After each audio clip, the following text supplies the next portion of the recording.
Hello, everybody, and welcome to the Evolved Man Masterclass. Today, I'm super excited to have with me an old friend, Will Craig. Welcome, Will. Hi, how you doing, Ben?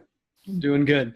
So, Will, you are the Executive Vice President of Corporate at Handel Group, as well as Handel Group University. So tell us a little bit about what your role is there and what Handel Group is, and then I'll tell about a little bit more about my backstory with you guys. Right. Okay. Well, so Handel Group is a company that was founded about 14 years ago. It's a coaching company. We've got a couple of different divisions. We have a life coaching division, corporate division where I sit. We also have a diversity division. Sports is something that we're building. And then we've got an education division, which is where we teach in colleges and universities. This other division is our training division, where we train our coaches to participate in our business. I think the thing that is most important to know about Handel Group, and I'm probably the most proud of this, is we are bent on helping people have the conversations that they don't necessarily know how to have, or maybe they don't want to have. There's something for people to learn about themselves, which will enable them to move the dial in some way in their lives or in their relationships. And that can be in a business setting, that can be in a personal life, any of a variety of aspects of life. Right. And so to give some of our audience a little bit of background, I studied as a coach in training with Handel Group a few years back, and definitely, I came in a hot mess as a client, transitioned into a coach in training, and really love the methodology and love the results that I got. And, so much of my foundation of how I've grown, I owned a Handel. So just want to, give props to what you guys do. So let's talk a little bit more about how you guys do what you do. I mean, we're here today and we're talking about accountability, and we're talking about different conversations, and with the goal of us working to help men evolve. If there's difficult things in general, I think many people try to avoid them. So let's talk about how accountability works, and then we'll get into the difficult conversations. Okay. Well, so there's a talking point I want to get to that's going to give us the platform to talk about accountability. Great. And the concept that I want to bring out is personal integrity, which means really having a clear sense of what your values are, what you care about, what's your dream, what are you going for, and then are you walking that talk? Are you integrating that into your behavior? Are you integrating that into your relationships, how you communicate, the decisions that you're making? Really, the source of your accountability should be your dream for yourself. Right. What you're trying to make happen in your life. What do you actually value? What are you going for? Yep. What's your why? Yeah. So that's a great way to say it. So just pursuing accountability for accountability's sake can have us, and it really can't have us chase our tails. Hey, we're all trying to be good people. We're all trying to have integrity. Well, what's integrity? Stopping at red traffic lights and paying your taxes is not actually integrity. It's sort of, appropriate civic participation, right? Being on top of some details, but it's not the same as a profound sense of self and knowing what you want and acting in taking consistent action toward what you want. Right. Which can take you into very challenging territory if you're really accountable for it.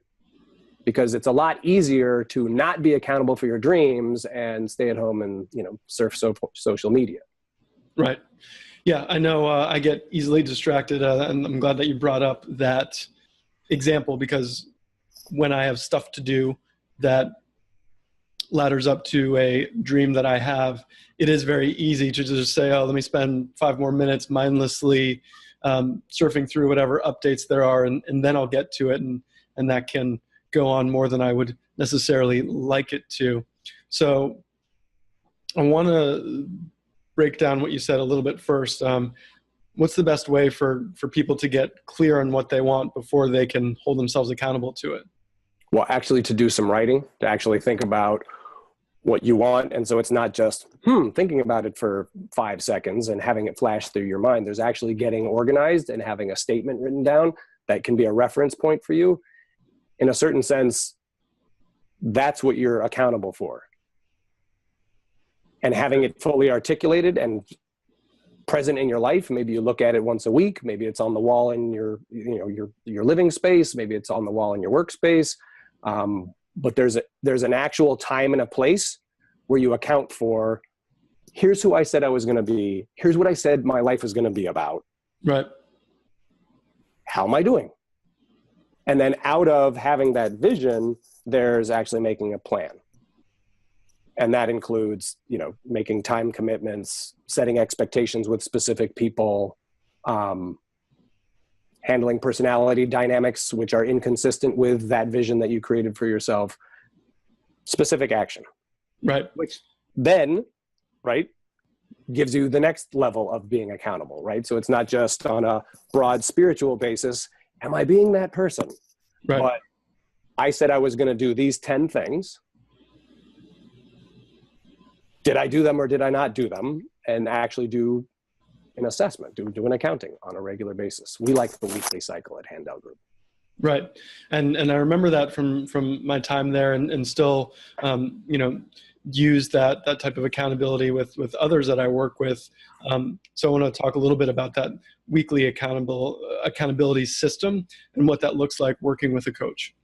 Okay. Well, when you're working with a coach, so one of the things that we as human beings can be pretty squirrely about is we will invent reasons and rationales for why things are the way they are. And they kind of justify our inaction. We call them weather reports. Right. So we can author a dream. We can say, here's what I really care about. I want to be the author of that outcome. But then there are all these distractions like, oh, but here's what's going on in the marketplace. There are probably 100 people who have this same idea. Well, that might be true. It might be an accurate thought, but that doesn't mean you don't need to take the action. Right. Or that the opportunity that you invented. All my cryptocurrency stocks have gone down. I need to focus my attention there because they're all going up in flames. I can't work on this other thing I said I'd do. That's right. Or, I can't bear another rejection. So I guess I just won't take the next action. Okay. So we understand weather reporting as a kind of externalization of why we can't what we have, as opposed to an internalization and taking responsibility for it. Right. Okay. Which is why we need a regular accounting for what's the grand plan I've made for myself, and then here's the course of action that I've made for myself. We're going to have distractions and excuses come up. We haven't even talked about fear. And then there's just, I don't want to work that hard, right? We're brats. We don't want to work that hard. Right. Yeah. Sometimes I just want to watch some TV at the end of the day, right? Right. So, our mind has an autonomic function, which is to constantly generate ideas and analysis that mostly justify where we are, as opposed to seek more challenge, seek more discomfort, right? That's just an animal. And we're just big, complicated animals. And we've got this layer of conscious thought and language over the top of it, where it's like, well, they probably wouldn't like the idea anyway, so I'm not going to go talk to those people. It's like, no, well, the rule you made is you're going to make one outreach every day of the week. So stick to your rule. Right. So since you've internalized this. Let me say one thing about sticking to the rule, Ben. Go ahead. We're very gifted at our justifications, and obviously fear is very powerful for us. So the rules that you make for yourself, we call promises, right? So I'm going to promise to do that outreach 7 days a week, for instance, 1 hour outreach, just in the hypothetical that I had just made up. A consequence reinforces that. Okay.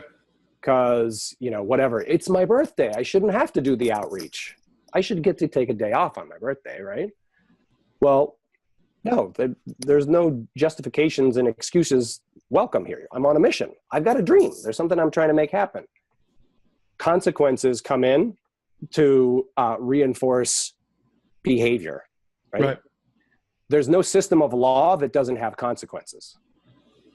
The reason I clean dog poop and litter off my front sidewalk every day is not because gosh, my house will be more attractive. It's because I'm going to get a $110 ticket from the city. That consequence is what has me clean my front sidewalk. And believe me, I don't want to clean other people's dog poo off my sidewalk. But having that system in place matters. Right.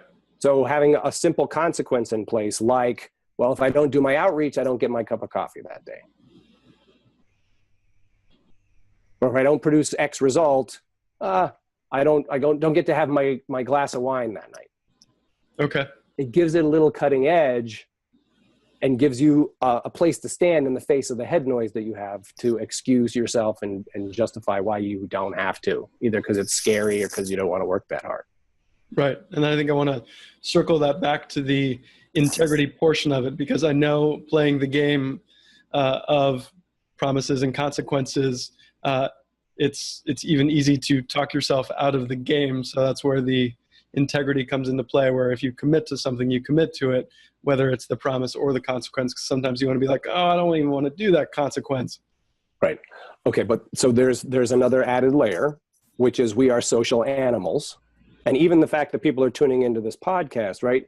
It's because every human being, all of us, really, we're not just isolated in our own experience. Right. There's something lost there. We need to tune into other people. There's learning, but there's also an opportunity for accountability, right? So if I make my little rule system and nobody knows about it, right, I'm much more likely to lie to myself, be dishonest, like, well, it doesn't count this time, right? But if, let's say, my wife or my best friend or a colleague in a business knows, and I have to say to that person, yeah, I both didn't keep my promise and I didn't keep my consequence. If I have to do that accounting to another human being, it has a whole other meaning. Right. We need to use the people around us for that. And I think that's one thing that men can really slip on, is we feel like we're supposed to do it ourselves and we're supposed to have our shit together, versus put ourselves into the network emotionally, supportively around us. Right. And I think just to underline that, there's so much power in committing to those rules of being that can accelerate your progress on such a trajectory where you've been stuck before, that I just want to say it's so powerful, and that can really make the difference between you going for something and you just thinking about it. So it really just, I kind of want to underscore that, because it is very powerful. Right. And then, by the way, what's completely predictable is you design your dream, or you develop a goal structure, you put it nicely posterized in your workspace or whatever, and then you categorically will have thoughts and feelings that run inconsistent with that vision. Right. And that should be part of your expectation. That's not a sign like, oh, I guess it's not my dream after all. Like, no, really, it is your dream. You just are better at finding the excuse for why not, or, succumbing to fear, chickening out. It should just needs to be part of your program to overcome those internal obstacles. Yeah. I mean, we've got years and years of practice making excuses, but we need more hours of practice moving around those excuses instead of succumbing to them. Yes, we all have PhDs in excuse making, and we're all in, like kindergarten with actual sort of like self-determination and self-discipline. So as someone who knows the system very well, I assume you still keep these social networks in place in your accountability with coworkers and ones around you all the time? Oh, absolutely. Yeah. Inside the culture of Handel Group, inside my business, I do my weekly accounting, but then I also have a couple of things that are just sort of things that my wife and I report to each other on. We're accountable for that partnership. And it's just part of the culture of my marriage, as opposed to, my business life. Right. If there's no, I said it before, but it's really important. It's important in our teams. It's important in our individual performance. If there's no time and place where you stop and do an accounting, the best ideas in the world just kind of end up diffusing out into the universe. Right.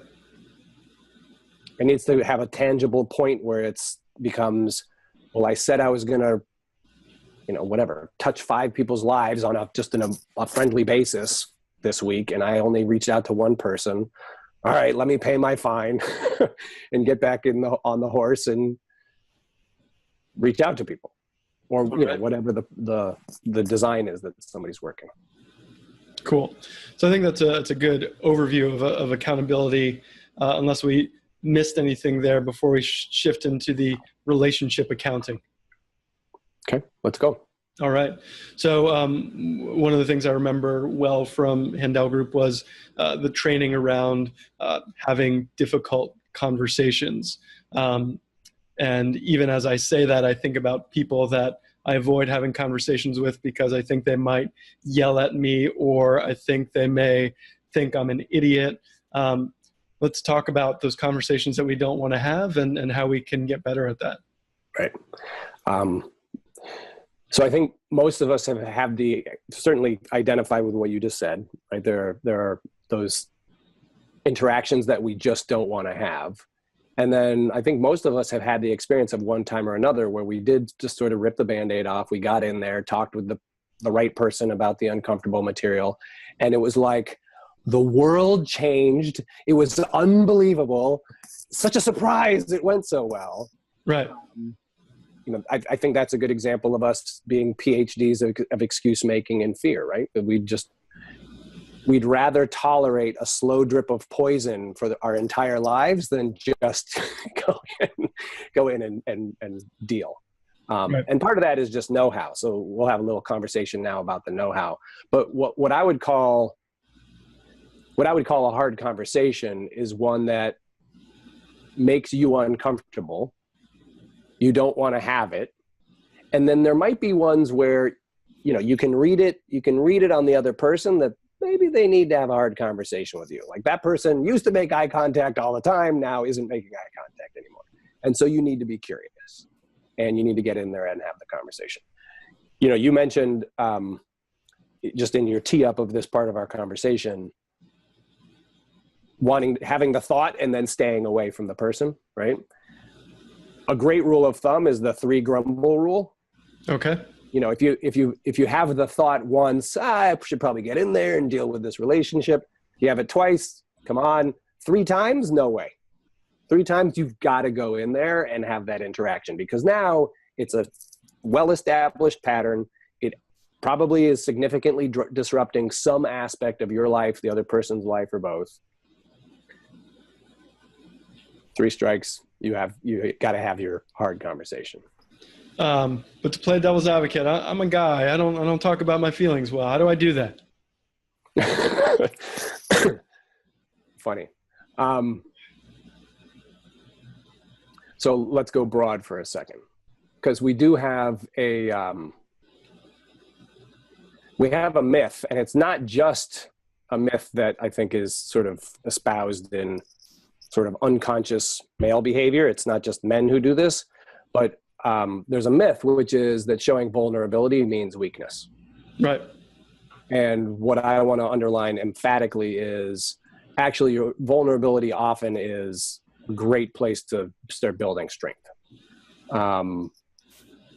Like I said earlier, there's none of us who's doing this all alone. Whatever we're accomplishing, we're depending on a network of people around us. Right. Whether that's somebody who's the head of a team in a business, or even just, you're a single guy living alone and you depend on somebody else who grows your food, ships it to a grocery store, and you go buy it from the grocery store. Even there, you're part of a system. You're dependent. Sorry. So if you relate to anytime you get wrinkled, anytime you're annoyed, anytime you're out of sorts emotionally, not that there's something wrong with you, not that there's a weakness on your part, not even that there's like a weakness or the other party's bad, just, you know what? My integrity's been compromised. My spider sense is tingling, right? It just means that there's something to deal with. And in most relationships and partnerships, those little things that are annoying, if you fix them, you're talking about stellar partnerships now. Whether that's a friendship where you really talk about everything and you're just telling the truth to each other and you can rely on each other for that, or if it's in a business, right? Like, well, that side of the business, they're doing this dumb thing operationally. What, you're going to just not say anything? There's a potentially even an exponential return on just level setting on, the way you got offended or the thing that isn't being done in an optimal way. That's not vulnerability. That's not weakness. That's strength through vulnerability. Okay. So we've dispelled the myth that men shouldn't be vulnerable. So it's a good segue into what's the best methodology for handling these touchy situations. I don't want to be a bull in a china shop.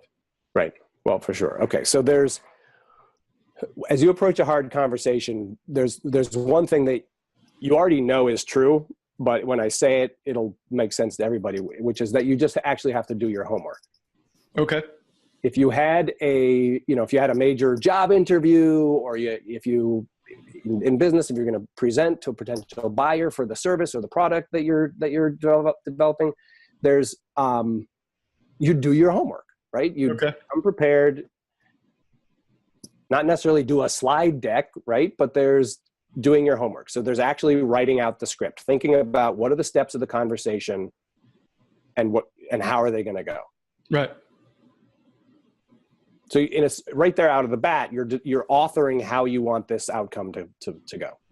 You're authoring what the hard conversation is going to be like, using your creativity, your imagination, your ability to envision something better and have guts to follow through on that. Inside of that script, there's a framework that we always point to. The framework has a couple of different components. One is know your purpose. I love it that, this is the Purpose Up podcast. Nothing to me is more important than purpose. Right? If somebody steps on your foot on the subway and they do it by accident, who cares? No problem. If somebody steps on your foot on the subway on purpose, it's like, what do I do with this? Are we going to have a thing? Purpose matters a lot. Right. So if you're approaching a hard conversation, you want to know what your purpose is, because by knowing it yourself and being able to articulate it to the other party, it de-escalates whatever defensiveness you might be walking into. Because if you just start with, hey, remember when you interrupted me the other day? Right. The other person's going to be like, what? No, I didn't interrupt you. You were being a jerk. Of course I interrupted you, right? They're defending. As opposed to, hey, I want to have a conversation with you that's going to deepen our relationship. Or, I've been in my head a little bit about something that happened, and I don't want to be in my head with you. I want to, be present of mind and connected with you. So that's why I want to have this conversation with you. And everybody gets that. Everybody knows what you're talking about. Right.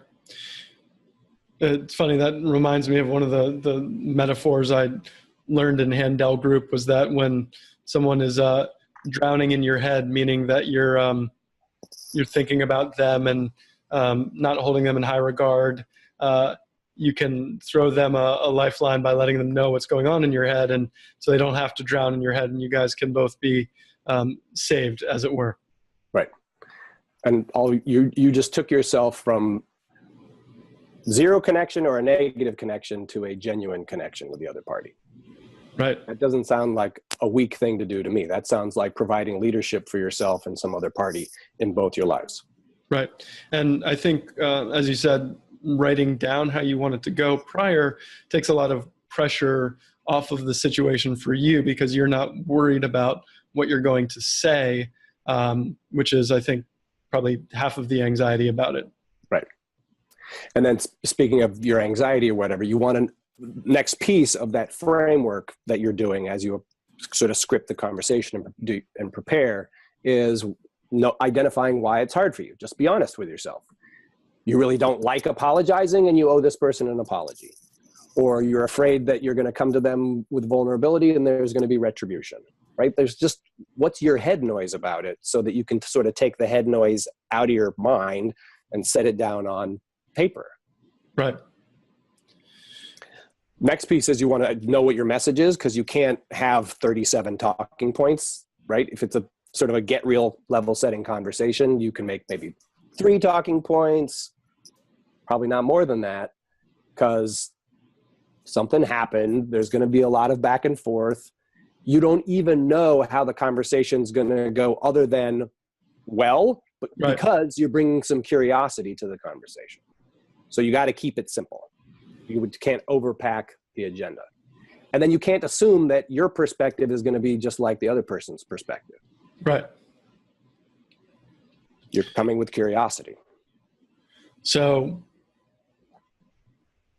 And then is there some aspect of also owning potentially where you could be at fault in there as well? Exactly. You have to own how you feel. Even if it's as simple as, you know what, this happened 6 months ago and it's on me that I haven't talked with you about this. Now, here's how you offended me. There's owning your part in whatever the dynamic that has built up, right, and what your reaction has been. You know, when you said that thing to me in front of all those other people, I got embarrassed, or I felt like you were, you know, making a political play, or, you know, whatever your reaction was.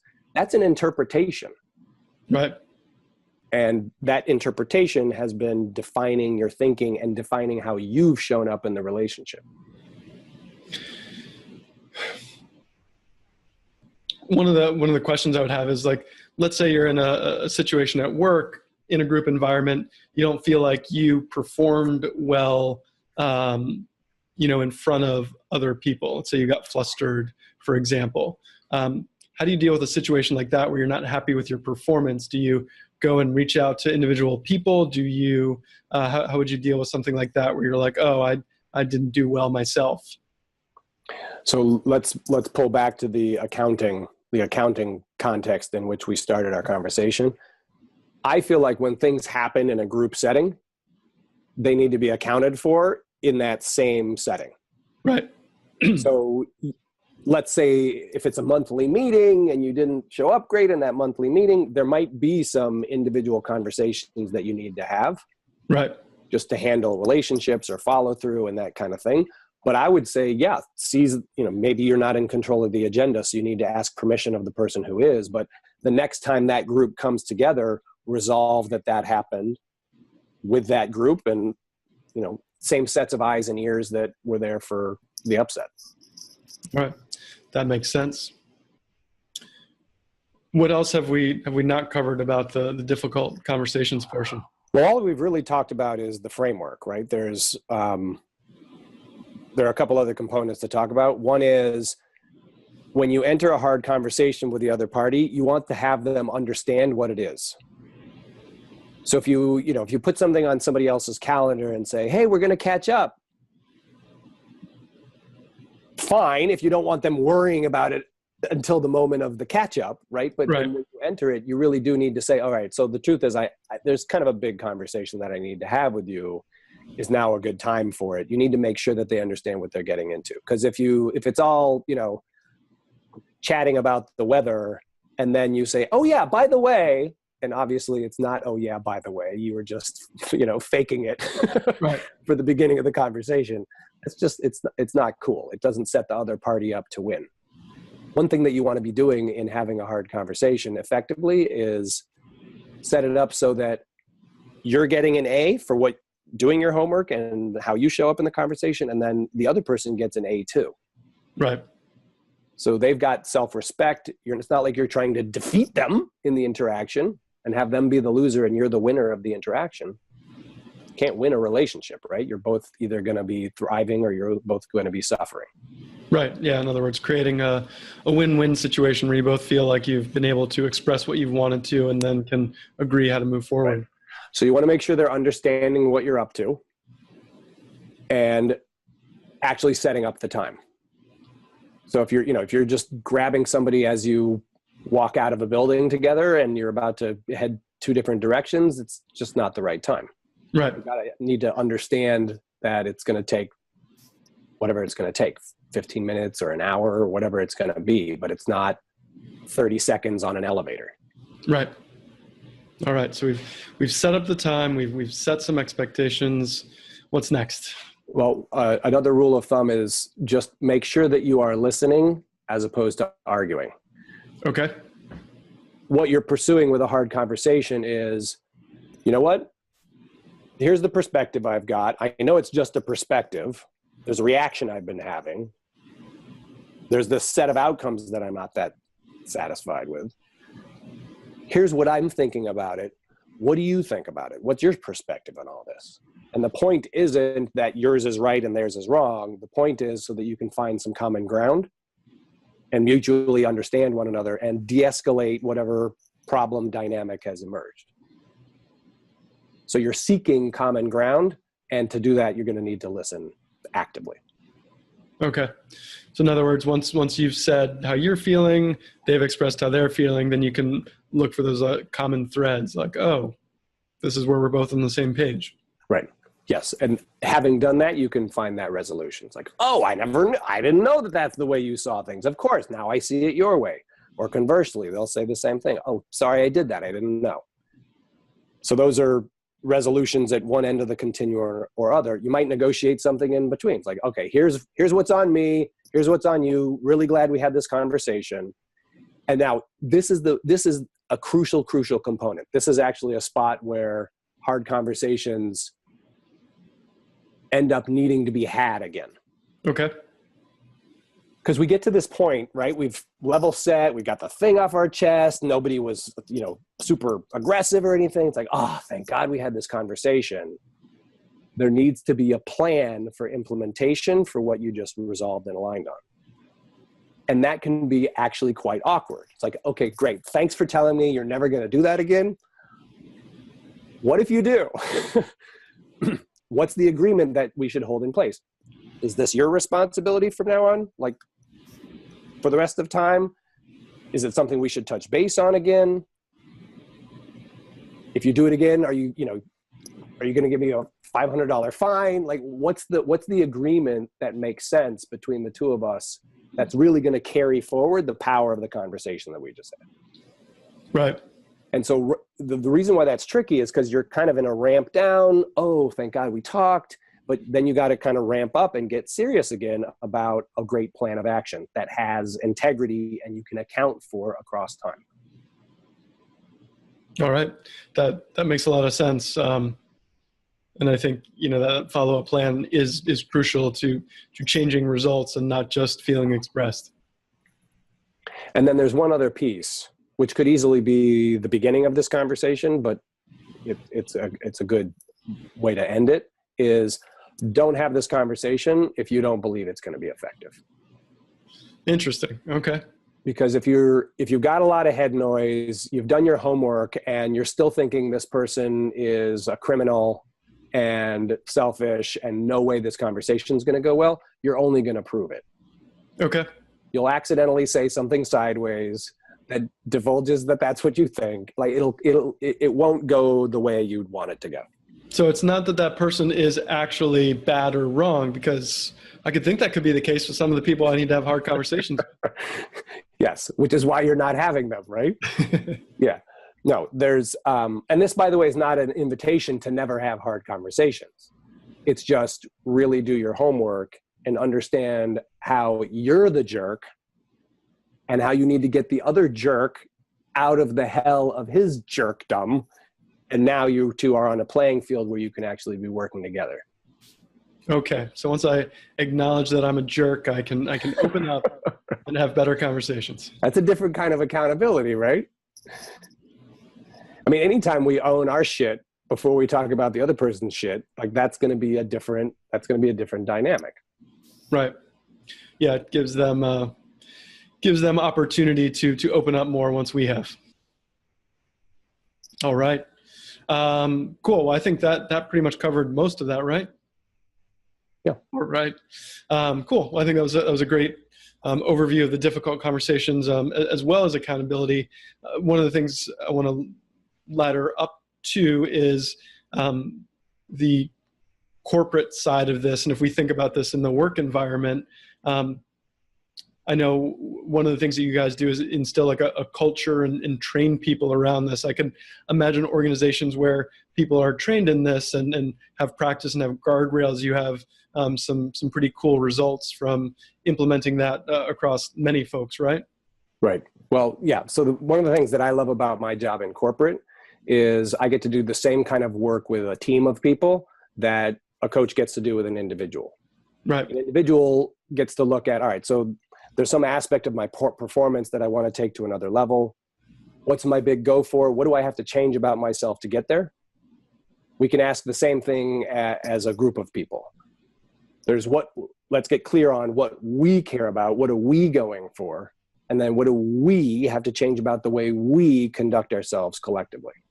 Right. And I love that piece from Aristotle that we're greater than the sum of our parts. It's true. And it's And like we've all had that experience. Yeah, and like you were saying earlier, we all depend on each other to make stuff happen. And when you're a well-oiled machine, you can make magic happen. Right. So typically, what'll happen for us is I'm brought into a company because there's a business leader who wants to get to another level of performance with the team. Right. And so I get to come in and help them have the right conversations and have another level of honesty, each with themselves as an individual and then with each other as a unit. And then that unit's performance begins to really sing. Cool. Yeah, and I can see the power of, once people understand integrity, once people understand accountability, and everyone's speaking that same language, then it makes it like a nice playing field for you to be able to hold your coworkers accountable and be on the same alignment on where you're going. Right. Like, here's how we're going to play. Yeah. It's going to be high speed. We're going to have a performance mentality as opposed to just, well, I've got really good reasons why I didn't do what I said I was going to do. So that's okay, right? No. All right. Anything else that we need to touch on before we wrap up today? I don't think so. It's been a real pleasure, Ben. All right. Well, thanks so much for sharing some wisdom with us. And it's great to catch up with you. You've got a gift for the audience today, right? Yes, we've got a hard conversations module that you can download and use for your personal or professional purposes. It's just how to have a hard conversation. All right. And I know it's scary, but I challenge the viewers to check it out and try it out. It's both scary and liberating, so it'll help you evolve.